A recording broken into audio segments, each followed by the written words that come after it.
C'est parti pour les informations yi nga xamante ne mi ngi tourner autour des Blaugrana. Le FC Barcelone jamono ji nag mi ngi préparer un mercato de feu jamono ji nag Liverpool yi ñoom itamit ñi ngi waajal une profonde refonte dans son effectif cet été waaye nag le FC Barcelone ñoom ñi ngi topp ñaari joueur des Reds muy Luis Diaz ak ki nga xamante ne moom mooy Mohamed Salah. Si le Colombien jamono ji nag semble initialement être la cible privilégiée du club catalan, donc l'arrivée possible de l'attaquant égyptien libre de tout contrat pourrait bouleverser yenn plans yi. Entre les exigences financières de Liverpool et la concurrence du marché saoudien, le Barcelone ñoom dinañu def un choix stratégique pour renforcer seen attaque en vue de la saison 2025-2026. Le marché des transferts jamono ji nag est en pleine effervescence fële nga xamante ne moom mooy Liverpool. Le FC Barcelone ñoom ñi ngi topp bu baax opportunité yi nga xamante ne mun na jóge ci bile wàll. Donc après une saison marquée par la désillusion européenne mais probablement réjouissante en championnat, les Reds jamono ji ñi ngi préparer une grande restructuration sous la houlette d'Arne Slot. L'une des décisions majeures nag mi ngi concerner l'avenir de Luis Diaz, l'ailier colombien, qui pourrait être sacrifié afin de générer des fonds pour financer de nouvelles recrues. Deco nekk tamit directeur sportif du FC Barcelone moom mi ngi gis que Luis Diaz nekk na un candidat idéal pour renforcer l'effectif en vue de la saison 2025-2026. Son profil technique waaye tamit sa capacité à évoluer aussi bien sur l'aile qu'en soutien de l'attaquant loolu tax na tey jii nii mi ngi séduire le club catalan.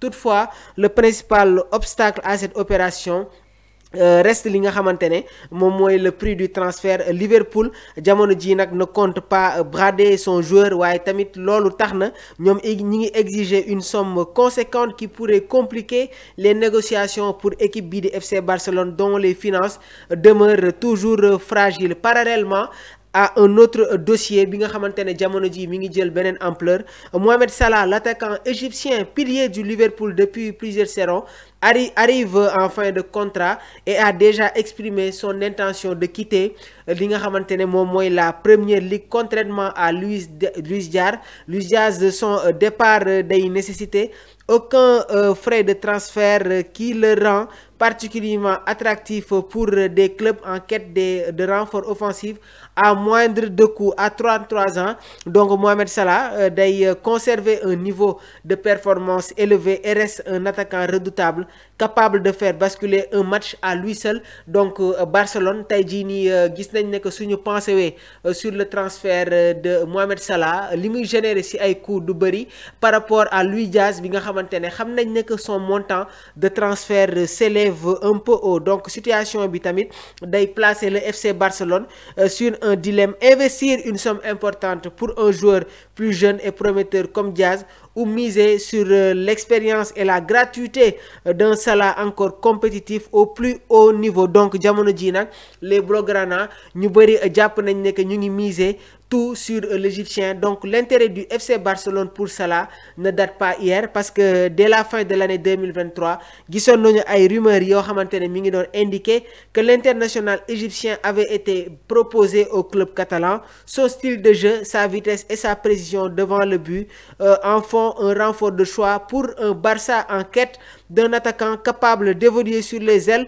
et de finir li nga xamante ne moom mooy les actions. Donc mu nekk tamit ñaari joueurs yi nga xamante ne tey jii nii jot nañu séduire la direction catalane. Reste à savoir aussi quelles seront les orientations de Arne Slot parce que gis nañ ne que actuellement l'attaque du FC Barcelone est en plein feu. La pépite, la révélation, l'excellent joueur Lamine Yamal qui est en train de prendre ses marques. De l'autre côté aussi gis nañu l'état de forme bi nga xamante ne Rafinha mi ngi koy wone, sans pour autant oublier aussi Robert Lewandowski, l'attaquant tueur ci équipe bii di Pologne. Donc gis nañu tamit d'autres joueurs yi nga xamante ne ñu ngi ci biir équipe, Ferran Torres, Dani Olmo. Donc est-ce que tamit yi les joueurs suñu ñëwee ci biir équipe dinañu am une place de titulaire, bien vrai que le pharaon d'Égypte reste un joueur indiscutable ci 11 yi nga xamante ne mi ngi koy intégré. Donc mu nekk tamit information yi nga xamante ne ñi ngi leen koy toppal suñu mbokk internautes yi. Jërë ngeen jëf.